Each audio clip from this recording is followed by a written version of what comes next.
Hi everyone and welcome along. Today we're going to do some lovely loose watercolour woodland animals. So grab your paints and let's get started. Okay, let's paint some animals. Now I know it's really helpful for you guys if I do a little sketch out before of the basic shape I'm going to do, even though I'm going to be painting my animals in a loose watercolour style, and I'd love it for you to get to the point where you're able to sort of get the confidence to just draw with the brush. But I also totally appreciate when it's a first time go, it's really handy to maybe sketch it out first. So we're going to start with a fox. We're going to have a little sitting fox, and we start with a little hump of his back, and essentially there's a little haunch for a back leg, and then we're going to get a front leg, and then we're going to get another front leg, which is going to bring us up to a head with two ears and then a lovely tail. So essentially it's that curve that you start off with that's going to really help you. Okay, so let's have a go at painting it. So I'm going to start with some Cadmium Orange, and I'm using my size 4 brush, and we're going to do this nice and wet. Okay, so here we go. So squishing that brush right down, that has just created the body of our fox, and then a little tail just poking off there. Now I've got my Mars black here, which I've woken up, and I'm going to get a size 2 brush. And the good thing is this is all nice and wet, but not so wet that we've completely soaked the page. And I am going to now create a little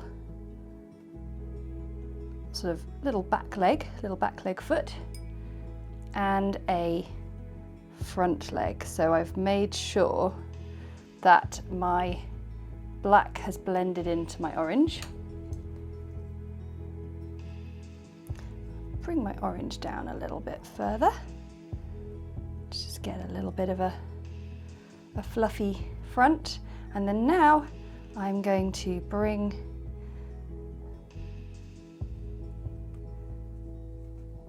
the other side round, and what's happening is we're creating a lovely white chest there, a little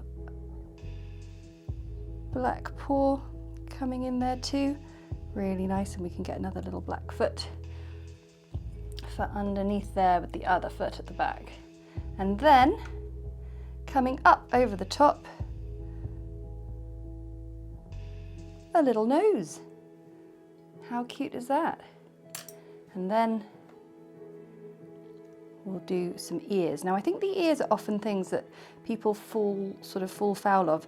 Essentially, the ears are always sort of kind of angled forwards a little bit like that, you see. And then just with a fairly dilute bit of black, I'm just going to sort of bring in under there. Could join it up like that. Now that is really nice. I just want, if we've got any water left in that tail, if I blot it, oh no, I was too late. I wanted to blot the orange off and create a bit of white, but what we can do, if you forget to do it like I've done, just add a bit more orange. And in turn, we've got ourselves a slightly two-tone tail. Now we're going to leave Mr. Fox to just dry on his own whilst we move on to our next animal, which is going to be a barn owl. So I decided to choose animals that I spot around me in the countryside, and also because spring has sprung, we're starting to just see more animals emerging from their sort of cozy hideouts, whether they've been hibernating or not. I mean, a fox doesn't hibernate, but you know what I mean. Okay, so for a barn owl, the key thing is that amazing sort of moon face. So we need a circular shape from which everything else is going to come down from. And in that circle, we're going to be painting a little sort of almost like heart shape on top, which is going to create the center of our body. But now what we're going to do is we're going to come down the side and we are going to pop in a wing like that, and then bring up the body, and then the legs are going to be like that. So you've got to start with a circle, curve down to one side, and then bring in a big shoulder, bit of a wing and a tail. And now let's go for it. Now I am actually going to draw in that circular face because that face is so important. It's going to be very faint, so bear with me. But you've seen the nice strong version. Okay, so we are going to begin with just a very nice dilute wash that's almost imperceptible. So I'm going for a very dilute yellow ochre, and all I want to do is just wet that circle with almost, like I say, invisible colour. And I don't want to over soak that circle, just want to get it a little bit wet. And whilst we're there, I'm going to bring down the body. Just down. Actually, no, I'm going to wait because I want this circle to just be the crisp focus of what we're doing. I'm being a bit mysterious, but all will be revealed. So I'm going to just get the burnt sienna woken up. There we go, lovely warm brown, one of the main browns that I use in a lot of my painting. And we want a sort of fairly concentrated amount. All the while, this is just seeping into the page quite nicely. I'm using my 2/10 pointed round brush. Okay, here we go. So what I'm going to do is I am just going to edge this, and you see how it's just blending in? It's giving us the lovely feathery edge you get around the sort of open face of a barn owl. Now, when I come to the top, what I want to do is I want to just pause a minute because we want to create that heart shape of the drawing. So I'm going to focus on where my central point is and just dabbing the brush.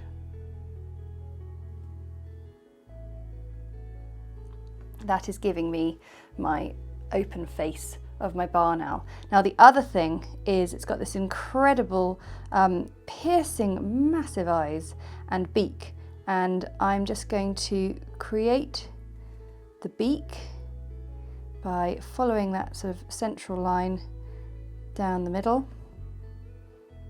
It seems quite sort of cartoonish at this point, but honestly it's amazing. And then I just want to add some brown in this wet space so it feathers out, because there is a lot of sort of brown in the sockets of the eyes. And when that dries, we will put in some beautiful piercing black eyes. Now back to the body. So I am going to try not to disturb that sort of central, that crisp brown too much. And I am just going to start by coming down from the side there. Bit of a belly. And now let's get that shoulder in.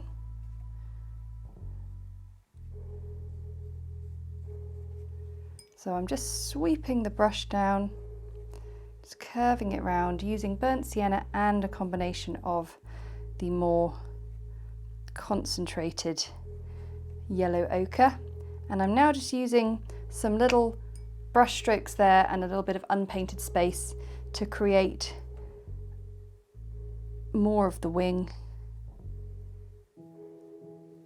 the coverts, if anyone's into bird anatomy. And that's a really nice shape for our barn owl. And then we've got 2 legs, and it's very important that your legs come from quite far back in the body and angle forwards. That, I think, is one of the things that a lot of people they paint a nice bird and then they forget that the legs really do poke out from really quite far back. Okay, and that's looking really nice, and we're going to pop in some claws, and I'm going to mix some brown with some of the black, and this colour is going to be quite useful for us as well. So I'm just blending that into the base of those feathers, and if we watch with the brush, start with a fine point, squish it down and curl round for the claws. They're quite something, aren't they? Not to be messed with. And then what we can do is just add in a little bit of detail. They do have these beautiful sort of grey spotty markings. But remember, this is of course a loose watercolour illustration, so we're not going too far into detail, but that's looking really nice. And I will also say that of course the scale of my animals is not really to be taken any notice of, because now I'm going to draw a hedgehog that is going to be quite a lot larger than it would be. Okay, so hedgehog time. I cannot tell you how many hedgehog sort of positions and shapes I tried painting, and I underestimated the sort of difficulty of really capturing the essence of a hedgehog. Well, I will show you. It literally, what we're going to do is a bit of a potato shape. And all we need to think about is this, and seems a bit strange, a funny sort of eggy potato shape, but all will come clear. So I've got size 2 brush, that'll do. And we're going to start with a slightly sort of warmer ochre colour, something with the tiniest touch of a bit of blush skin colour, because we are doing the soft underside of our hedgehog to begin with. Again, very pale, a bit like the barn owl. And I'm just going to go straight in and paint this shape. And as you can see, he's absolutely ginormous if you were going to be doing things to scale all next to each other. Just filling that in, very delicate and pale. But I say it's a sort of squat egg, sort of potato-y shape. And then I'm going to get a bit of this sort of cold brown that I've got mixed from the brown and black.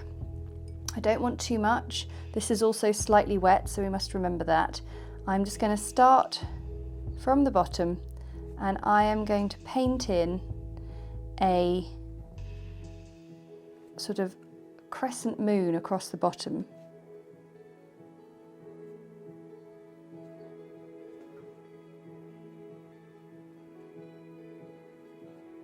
That looks pretty good to me. And then from the top, I'm going to just come down from the centre.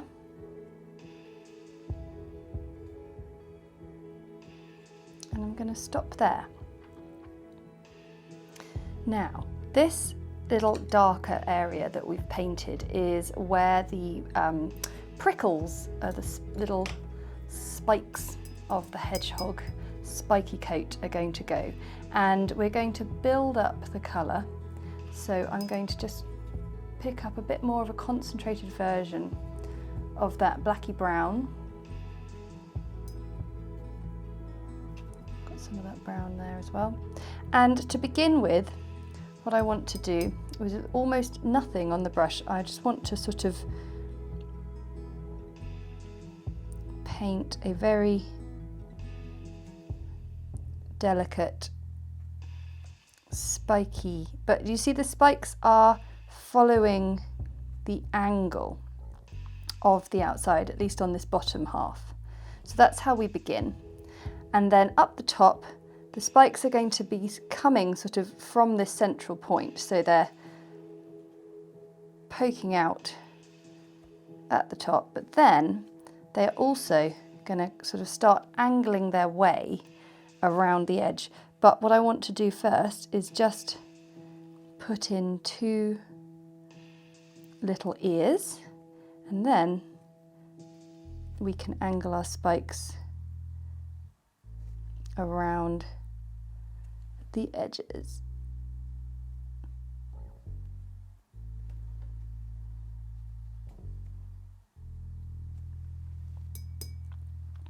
Lovely. Okay, now I'm going to get a slightly stronger dark colour, and I expect these spikes to blend in a little bit. I'm not worrying about being too delicate with my brush. I had a lot of practices with this, and I found actually when you're painting in this loose style, a hedgehog was a bit more characterful with spikes that weren't quite so sharp. So they're coming around the side and they're going to join in the middle.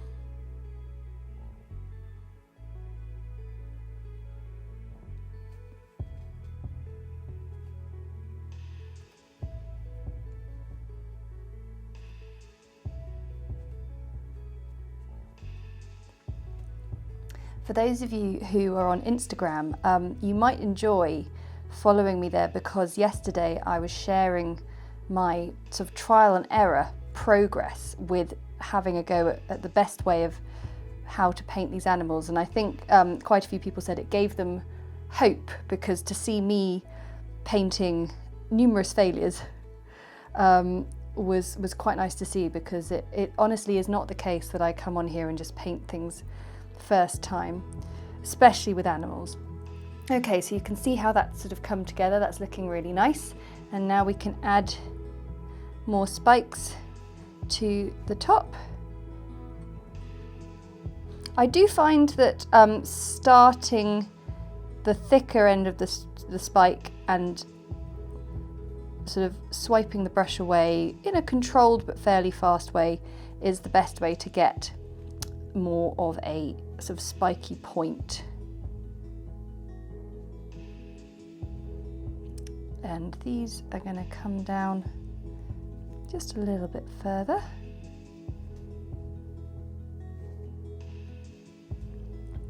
Lovely. That's looking really nice. And now we'll go back to this colour, and I want to add a bit more permanent rose to it because I want to get a pinkier colour. In fact, I need a slightly more concentrated version of it, so we'll just mix this up to the side.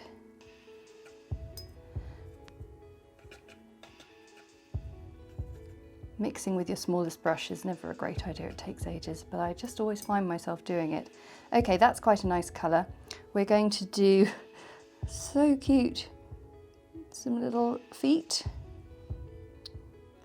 Just, I think you'll realise now he's rolled up in a ball and he's on his back.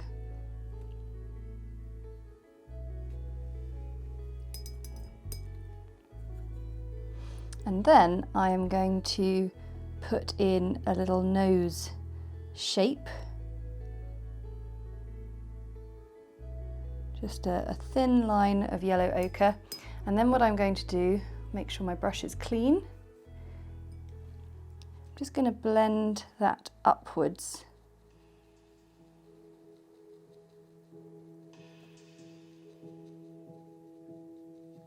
So it also gives us a sort of muzzle colour for our hedgehog.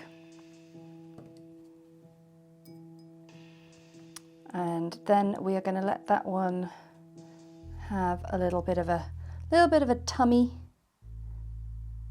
so a little bit of a curve that just comes underneath as well. And we're going to let that one dry as well. And now we come to our last woodland animal, and we're going to go for a squirrel.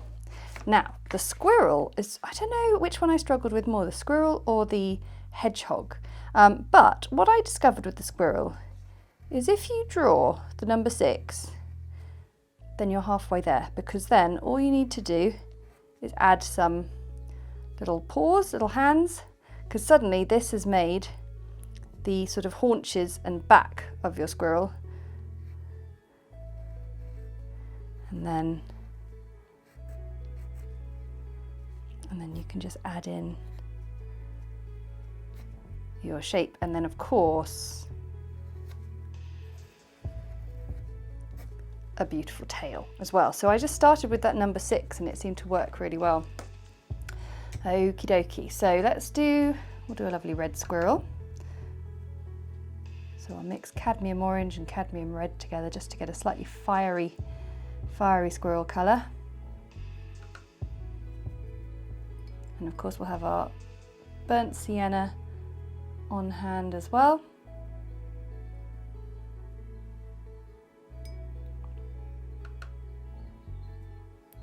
So let's have a go. So I'll just move that a little bit so I've got space for my hand.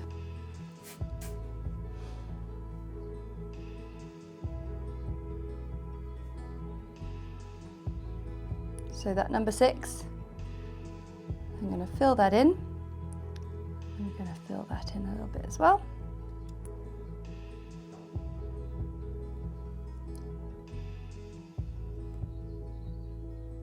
So we've got our feet as well. Then I'm going to come in with the second layer, which is going to be the little paws. And then at the top, we've got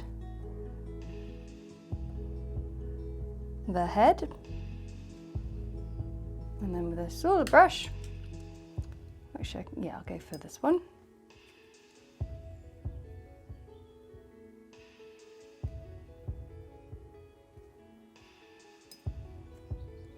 And then I start to sort of fill in that shape. And then the main event.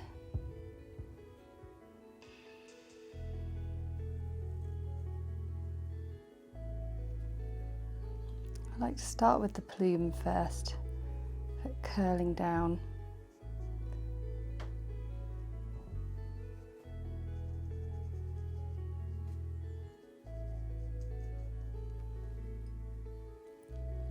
And that's rather nice. So I'm just going to drop in a little bit of the brown, maybe fill out that a little bit more.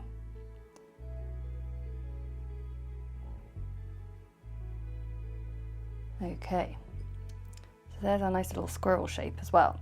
So we're now going to let that dry and we're going to move back along this side here.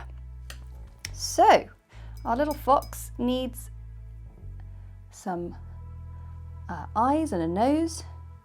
So all we need to do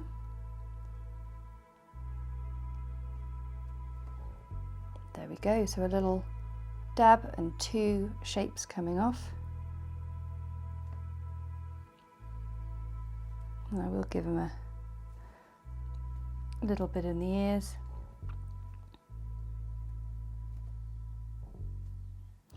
And if you look very closely, they do have very fine whiskers.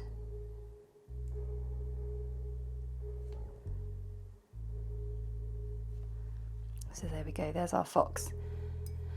Now with our barn owl, some huge eyes.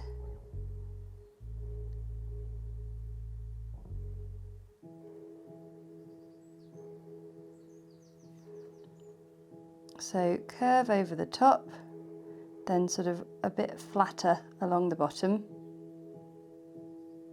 And then as I fill it in, just try and leave a bit of unpainted space.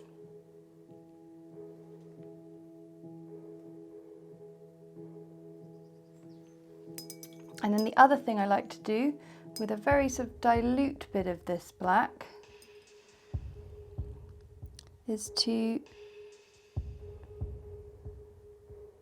just get a sense of that central line.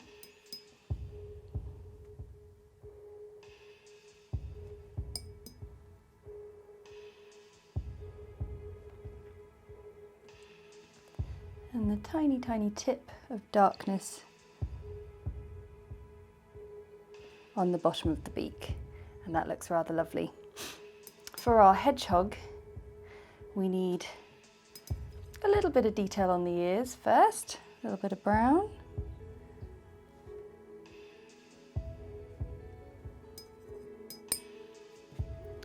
Two little paws.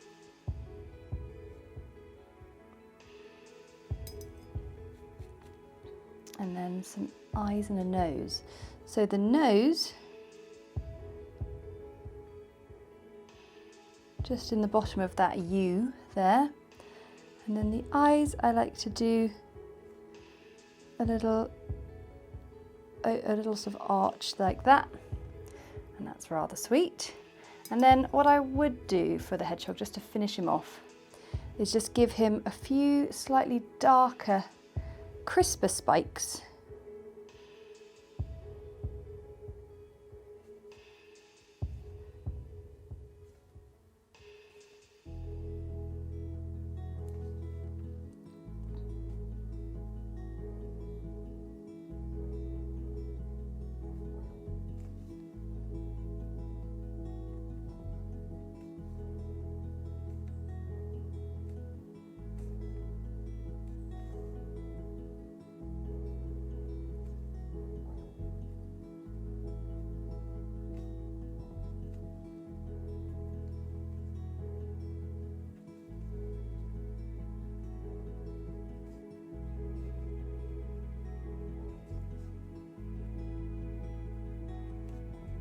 Okay, and then finally for our squirrel,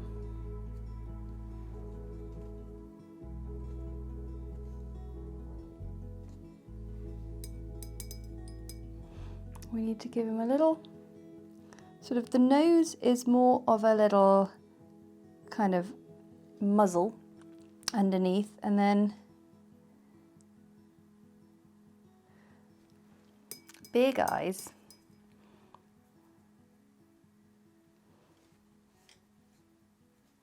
We can give him a little bit of a extra bit of colour just by dabbing that slightly wet orange with a bit of brown.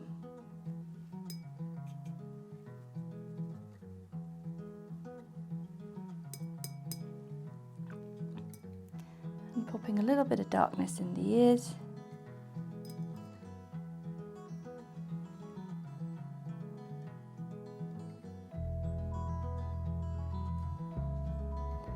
And he also has a few whiskers.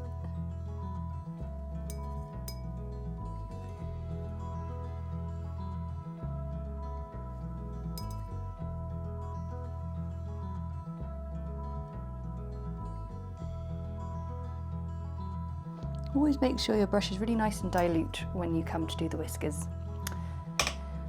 And there we go. Some lovely spring loose watercolour woodland animals.